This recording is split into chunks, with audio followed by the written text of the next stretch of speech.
if you grow flowers, you want to make sure that you use them, and if you don't cut them fresh, then I would suggest it's a good idea to dry them. But how do you create everlasting flowers? Well, I'm going to share with you everything that I wish somebody had told me when I started to dry them.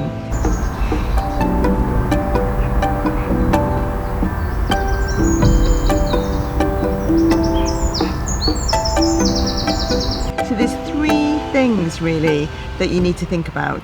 One is what you cut. The other is when you cut, and that's a really critical thing. And I'm going to share with you why things don't dry well sometimes so that you can avoid that. So, what to cut? This is all about Nigella. And lots of us grow Nigella, beautiful flowers, but I pretty much grow it for the seed heads, which are these amazing pods. Now, when to cut it? When you see that the pod is a nice firm shape, and a key thing to do when you're drying, and this is a really odd thing to do, but it's what works, you need to condition your flowers like you always do. So cut in the morning, put into water, and get a really stiff stem. So you can see that's a really well conditioned stem. The other thing people don't do is they don't strip the stems. Now I know this takes time, but this is where you will get a load of moisture with now Nigella's not too bad because it's got quite feathery leaves, but you'll get a load of moisture and then you will destroy your everlasting crop of Nigella because you haven't just taken the time to strip the leaves.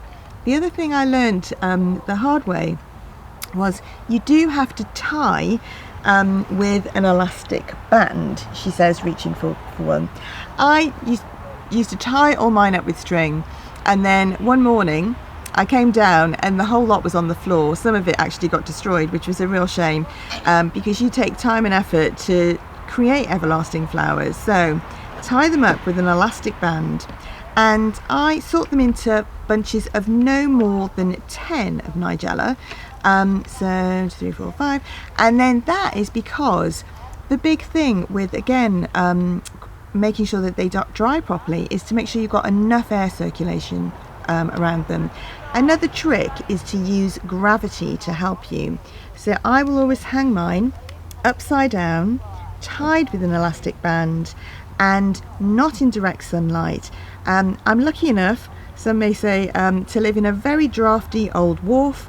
So the air circulation is absolutely excellent, and then in probably a week for me, but it might be longer depending on your drying conditions, you will then create these dried pods, which are an everlasting echo of those Nigella seed pods that you might have ditched, but that's actually a beautiful dried product that's, you know, super popular at the minute. So I would love you to subscribe if you feel free, because we're going to have some more videos on drying ingredients, and we're also going to have some classes on creating with these everlastings.